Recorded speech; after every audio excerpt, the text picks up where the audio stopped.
जय श्री राम मित्रों, बाबा का आशीर्वाद एसपीएम चैनल पर आप सभी का स्वागत। आपके प्रश्नों में से कमेंट बॉक्स के माध्यम से जो हमें प्राप्त होते रहते हैं समय समय पर, आज हमने जो प्रश्न चुना है इस वीडियो में वह है कि पूजा के दीपक में फूल क्यों बनता है और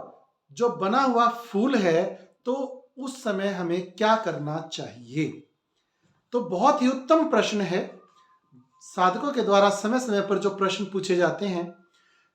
उन्हीं में से छांटे गए प्रश्नों में से ये बड़ा ही उत्तम प्रश्न कि पूजा के दीपक में फूल क्यों बनता है बताया है। आपको हम 11 अलग अलग वीडियो इस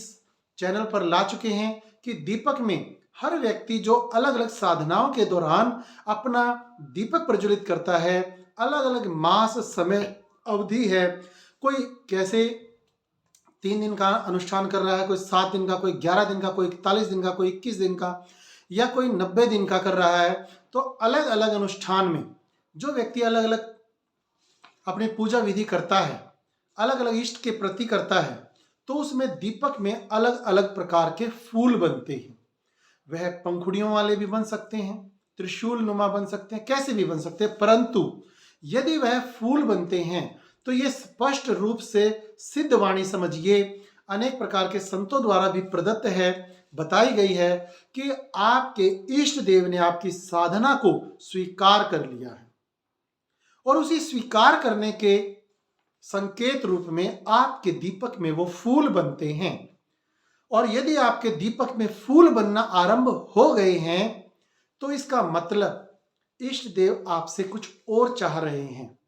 और इष्ट देव की वो इच्छा क्या है, आप उस समय क्या करें कि जब आपके दीपक में फूल बनना आरंभ हो चुका है तो आप ऐसा क्या करें कि आपके इष्ट देव का आशीर्वाद आप तक और भी ज्यादा लगातार बना रहे। तो तुरंत आप जो पहला उपाय करेंगे वो है 1 रुपए का एक सिक्का लीजिए, साबुत चावल लीजिए थोड़े से, एक सुपारी लीजिए जोड़ा, एक लाल कपड़े में बांधकर इसे अपने इष्ट देव पूजा के स्थान पर रखें, इष्ट देव के सामने, और इसे अपनी इच्छा पूर्ति के लिए 6 महीने का टाइम देकर, क्योंकि होली और दिवाली पर कोई भी विश जो आप इष्ट देव के सामने रखते हैं उसका समय बांधा जाता है, तो होली दिवाली पर वह विष की पोटली बदली जाती है। तो ये एक विष की पोटली आप उस समय बनाएं। आपके इष्ट देव आपको कह रहे हैं उस दीपक में बनने वाले फूल के माध्यम से कि आप जो इच्छा करना चाहें अभी मांग सकते हैं। तो अपनी इच्छा की एक छोटी सी पोटली बनाइए जिसमें 1 रुपए का एक सिक्का, साबुत चावल थोड़े से, 2 सुपारी होंगी, एक लाल कपड़े में बांधकर उसे सामने इष्ट देव के सामने रख दीजिए और अपनी इच्छा मांगिए।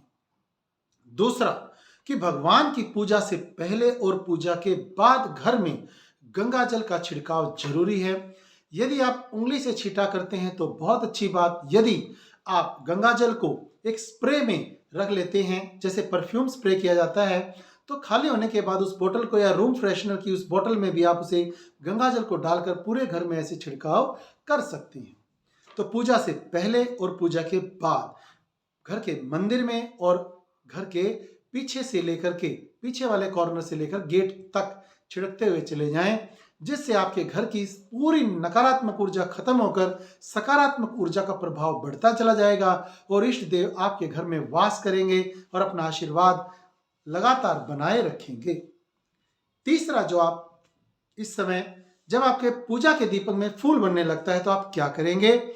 घर में सुबह शाम इष्ट देव की आरती जरूर से जरूर करें, क्योंकि पूजा विधि में कुछ भी यदि त्रुटि रह जाती है तो उसे पूर्ण करने हेतु उसे क्षमा याचना में आरती के माध्यम से पूरा किया जाता है। चौथा जो हम आपके लिए बता रहे हैं कि अपने कुल देवता के मंदिर में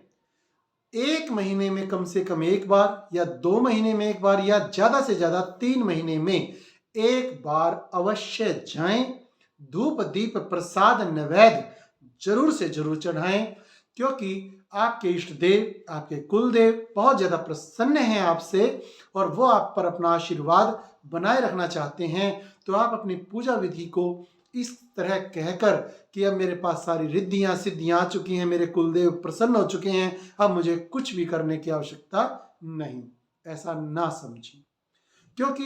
देवी देवताओं की, इष्ट देव की, कुल देव की, स्थान देव की, ग्राम देव की आप पर बहुत कृपा बनी होती है। कोई भी आप पूजा विधि विधान करते हैं, हवन कराते हैं, उसमें भी आपका जो संकल्प पढ़ा जाता है, जो हवन के प्रारंभिक मंत्र होते हैं, उनमें भी इष्ट देव, ग्राम देव, स्थान देव, कुल देव और आपके कुल देवी देवता जो भी हैं उनसे संबंधित मंत्रोच्चारण करवाया जाता है, आहुतियां दी जाती हैं। तो अपने इष्ट के मंत्र में और इष्ट के जो मंदिर हैं वहाँ पर आपको महीने में एक बार यदि जा सकें तो जरूर जाएं, अन्यथा 3 महीने में ज़्यादा से ज़्यादा आप एक बार जाकर के पूजा अर्चना जरूर करके आएं। तो इससे आपके अलग अलग प्रकार के जो मन में इच्छाएं होती हैं वो भी आप एक ही बार में ज़्यादा ना मांगें। आपके मन की कोई भी इच्छा होती है उसी एक इच्छा को अपने इष्ट के सामने जो विधि आपको बताई है पोटली बनाकर उसके माध्यम से रखें और उसे पूरा होने तक इंतजार करें। ऐसा नहीं कि आप झड़ी लगा दें। और एक साथ ही कुछ साधकों ने ऐसा किया भी है कि बताए अनुसार वो एक पोटली नहीं, अलग अलग 4-5 पोटली बनाकर रख देते हैं कि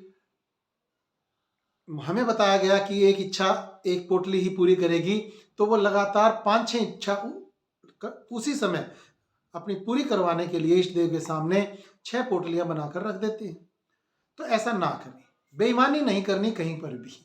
तो बेईमानी से बचें और ईमानदारी से अपने इष्ट जो आपसे प्रसन्न हो चुके हैं उनसे एक एक करके अपनी इच्छाओं की पूर्ति, अपनी जो भी कार्य आप करवाना चाहते हैं इष्ट देव से प्रार्थना करें, प्रतिदिन आरती करें और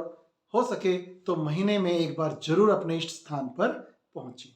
यदि जानकारी आपको अच्छी लगी है तो आप शेयर करें, चैनल को सब्सक्राइब करें और कमेंट बॉक्स में जय श्री राम जरूर लिखें। अपने इष्ट देव का भी आप नारा लगा सकते हैं। तो यदि आपकी कोई अन्य समस्या है तो आप इंस्टा आईडी पर अपनी समस्या भेज सकते हैं। बाबा का आशीर्वाद के नाम से इंस्टा आईडी भी है। यूट्यूब के लाइव सेशन में जुड़कर अपनी समस्याओं का लाइव में ही समाधान, सरल से सरल शास्त्रोक्त समाधान प्राप्त कर सकते हैं। जय श्री राम।